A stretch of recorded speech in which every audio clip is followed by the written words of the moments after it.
en mon nom personnel et au nom des membres du Conseil économique, social et environnemental, vous adresser mes remerciements, notamment à vous, Monsieur Pape Opa Diallo, coordonnateur du groupe Network et Business Link, pour votre aimable invitation à prendre part à ce rendez-vous que vous tenez chaque mois, rendez-vous annuel, qui est un after-work, si on traduit en français, c'est tout ce qui se passe après le travail officiel, et on sait que souvent c'est là où les grandes décisions se prennent. Donc merci pour cette invitation. Je voudrais adresser à l'ensemble des membres de votre réseau également nos cordiales salutations, puisque vous contribuez, il faut le dire, à la vitalité économique de notre pays par la réflexion, par la création d'entreprises. Nous en discuterons. Lorsque j'entrais dans la salle, j'ai pu saluer quelques chefs d'entreprise jeunes, et cela est une grande satisfaction d'être parmi vous pour créer un cadre d'échange avec les acteurs institutionnels que nous sommes. C'est toute l'idée de Jokko avec CSE. Il s'agit en fait de combiner nos efforts sur des questions qui nous interpellent, notamment les problématiques de jeunesse, de formation professionnelle et surtout de lutte contre le chômage et la promotion de l'employabilité. Comme vous le savez sans doute, le Conseil économique, social et environnemental constitue, vous l'avez dit, auprès des pouvoirs publics une assemblée consultative et représentative. On y trouve tous les corps de métier, en tout cas tous les secteurs économiques de la nation. Et par conséquent, modestement, nous pensons être dotés d'une expertise dans les domaines variés économiques, dans les domaines économiques, sociaux et environnementaux. Le CES, comme on l'appelle communément, est de nos jours interpellé sur les défis et les urgences multiformes auxquels font face notre pays, dans un contexte de démocratie participative, ce qui explique justement notre volonté d'échanger avec des groupes comme les vôtres en dehors de cadres formalisés, tout cela pour répondre aux attentes justement de nos concitoyens. C'est pour ça que dès ma prise de fonction, en juin, le 1er juin 2019, j'ai voulu qu'on puisse renforcer la mission d'aide à la décision de l'institution en fondant nos études et avis sur des bases scientifiques, mais également en échangeant avec les groupes professionnels sur leur expérience pour davantage nourrir justement la qualité des avis que nous donnons, et tout cela pour justement une meilleure également appropriation par les populations du travail que le Conseil économique, social et environnemental fait. C'est pour ça que j'ai à cœur, avec l'ensemble des membres du Conseil, de nous inscrire dans une dynamique de réflexion stratégique autour de thèmes d'actualité, en phase avec ce qui constitue le cadre national de développement, le plan Sénégal émergent, et son pendant opérationnel, le plan d'action prioritaire numéro 2. Nous souhaitons également ensemble promouvoir l'animation scientifique, comme nous le faisons aujourd'hui, à travers des cadres d'échange inclusifs, participatifs, sur des questions d'intérêt majeur, avec des experts et des professionnels comme vous. Et c'est ainsi que nous voulons que le Conseil économique et social puisse se faire davantage comprendre auprès des populations, mais des différents acteurs, pour qu'il y ait un enrichissement mutuel, comme je l'ai dit, pour que nos avis soient justement imprégnés de l'expérience des uns et des autres, notamment la vôtre, sur une question aussi importante que celle de la formation et de la lutte contre le chômage. Cette démarche, nous l'avons intitulée Jokko CSE, c'est-à-dire interagir avec le Conseil en langue Wolof, et nous souhaitons, comme je l'ai dit, aller à la rencontre de groupes non conventionnels, on va les appeler, mais qui sont très actifs dans le secteur, et c'est dans cet esprit que s'inscrit notre rencontre d'aujourd'hui, qui va porter sur le thème formation, insertion des jeunes et les métiers d'avenir, à la lumière des travaux que nous avons déjà tenus, et l'honorable El Hadj Momar Samb vous entretiendra de notre avis que nous avons transmis au président de la République. Autant que vous, nous avons été préoccupés par la question de l'emploi, On dit toujours emploi, pour ne pas dire chômage, pour insuffler justement plus d'optimisme. C'est pourquoi la quasi-totalité des avis aborde, entre autres problématiques, les opportunités liées à l'emploi chaque fois que nous abordons un thème pour voir quelles sont les niches d'emploi et de formation, quel que soit le thème, lorsque nous parlons d'environnement, lorsque nous parlons d'agriculture ou autre, la question de l'emploi est toujours un aspect que nous abordons. C'est une manière pour l'institution de contribuer à l'ambitieux programme de création d'1 million d'emplois d'ici 2023 du président de la République, son Excellence M. Macky Sall.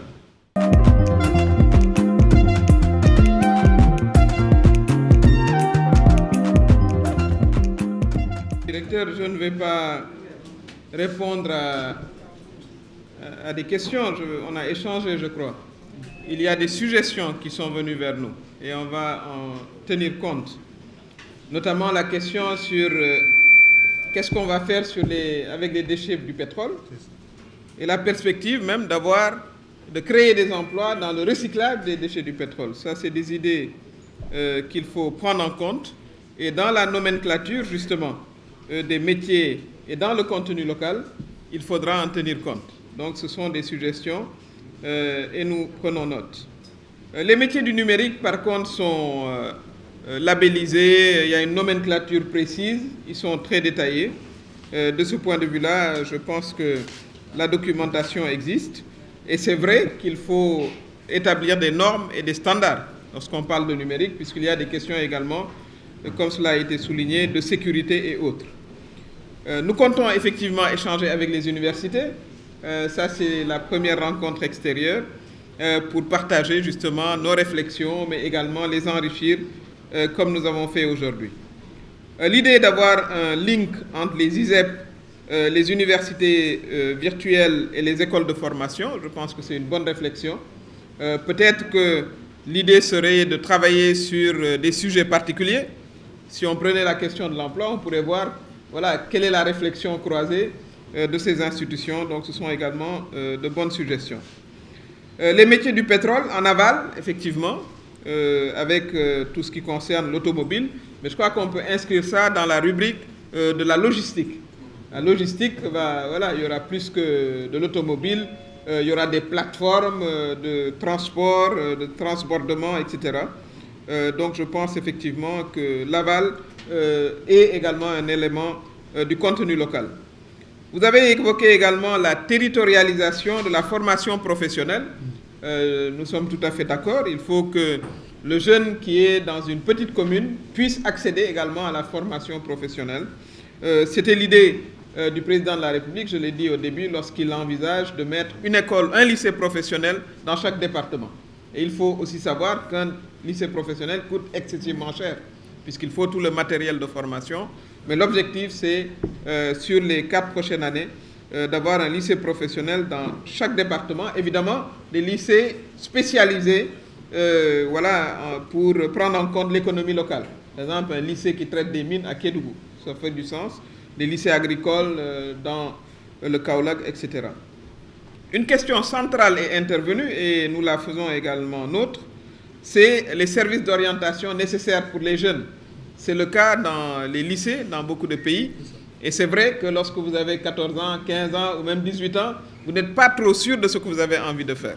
Et peut-être qu'avec un bon service d'orientation, on pourrait économiser du temps pour que les élèves puissent rapidement, emprunter le cursus scolaire ou universitaire qu'ils souhaiteraient.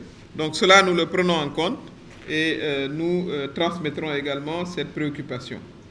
La question de l'expérience et des stages, je pense que c'est une question connue.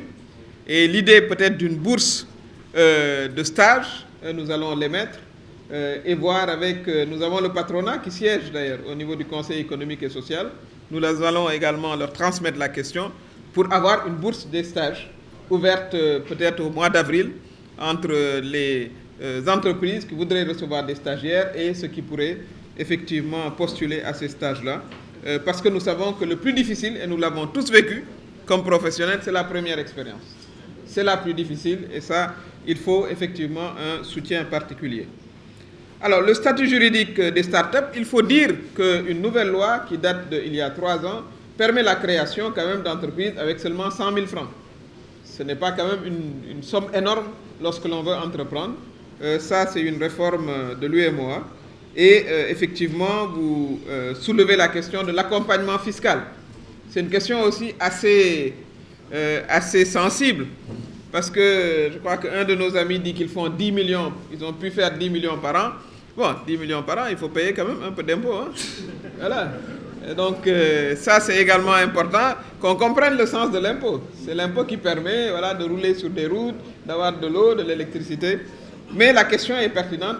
Comment est-ce qu'il faut soutenir davantage les startups? Et là également, l'idée du centre d'accompagnement départemental avec l'expérience soutenue par des bailleurs de fonds, nous l'avons retenu. Nous avons également parlé de la nomenclature de certains métiers, notamment le sport. Bon, le sport, c'est vrai qu'on emploie beaucoup de monde. Il y a beaucoup de spectateurs du sport, de milliards. Il n'y a pas forcément beaucoup d'emplois dans le sport. Hein. Quand vous en avez un, c'est impressionnant. Sadio Mané gagne beaucoup d'argent. Mais hélas, il n'y a pas beaucoup de Sadio Mané. Mais il y a également tout ce qui est dérivé du sport. C'est une industrie, effectivement. Ceux qui fabriquent les maillots, ceux qui fabriquent les chaussures, ceux qui fabriquent les banderoles. Et même, voilà, ceux qui battent le tam-tam pendant le match. Voilà, tout ça, c'est des activités économiques autour du sport. Et le sport doit avoir également sa nomenclature de métier, nous le retenons. La diaspora et la relation nord-sud, je pense qu'il y a voilà, des participants qui sont effectivement issus de la diaspora, il y en a une que j'aperçois, et qui doivent vraiment veiller, même s'ils ne reviennent pas, à établir des liens professionnels entre leur pays d'origine et leur pays d'adoption. Je crois que c'est cette nouvelle vision de la diaspora qu'on doit avoir. Pas seulement une diaspora qui envoie de l'argent pour acheter la dépense ration quotidienne, mais également qui bâtit des liens économiques entre le pays où ils sont et le pays d'où ils sont nés. Et ils peuvent également vraiment apporter du savoir-être. Je voudrais m'arrêter une seconde là-dessus et je partage avec elle cette question du savoir-être. C'est une chose d'entreprendre, c'est une chose de vouloir travailler, mais c'est une autre chose d'avoir l'aptitude qu'il faut au travail, surtout dans le partenariat avec des compagnies étrangères. Et la première aptitude, c'est quand même la discipline. C'est venir à l'heure au travail, délivrer sur le travail dans les délais impartis, c'est connaître ses propres obligations. Malheureusement, souvent, on connaît mieux nos droits que nos obligations. Donc ça également, cette nouvelle culture du travail et au travail doit être impulsée par les jeunes que vous êtes pour pouvoir, si notre pays a vocation à accueillir des investisseurs, des sociétés étrangères, à avoir des liens contractuels, de sous-contractualisation, notamment dans le contenu local, il faut que l'efficacité soit au rendez-vous. Et pour ça, ce n'est pas seulement du savoir-faire, et je suis tout à fait d'accord avec elle, mais également du savoir-être. Alors, il y a eu la question sur les ressources qui ne sont pas toujours là, nous l'avons dit. Nos amis qui travaillent dans le domaine de la fibre optique, cela prendra un tout petit peu de temps, mais je crois qu'avec l'orientation, une meilleure orientation de nos élèves, effectivement, on peut voir les secteurs porteurs et davantage encourager nos jeunes à aller dans ce secteur. Bon, les mesures incitatives. Il faut quand même dire que l'État du Sénégal, depuis 2012, a fait énormément d'efforts. Chaque année, ce n'est pas moins de 30 milliards qui est alloué à l'entrepreneuriat jeunes et femmes. Et n'oubliez pas que 70% de notre économie, ce n'est pas représenté par vous qui êtes dans la salle, mais par le secteur informel. Les tailleurs, les menuisiers, etc., etc.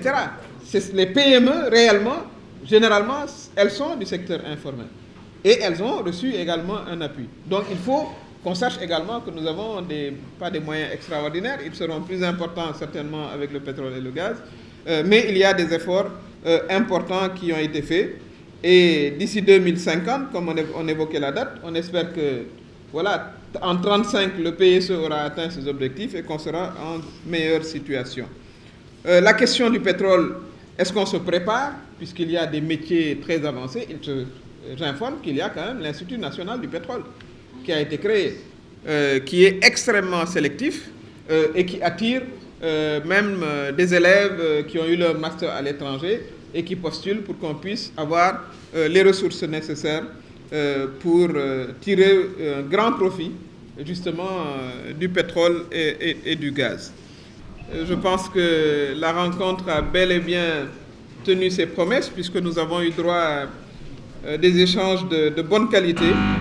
Nous prenons bonne note des différentes suggestions. C'est vrai que personne n'aime payer des impôts, mais voilà, parfois il faut souvent le faire.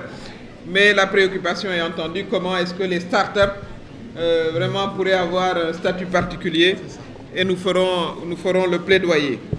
J'espère aussi que ça vous a permis de mieux comprendre les actions du Conseil économique et social.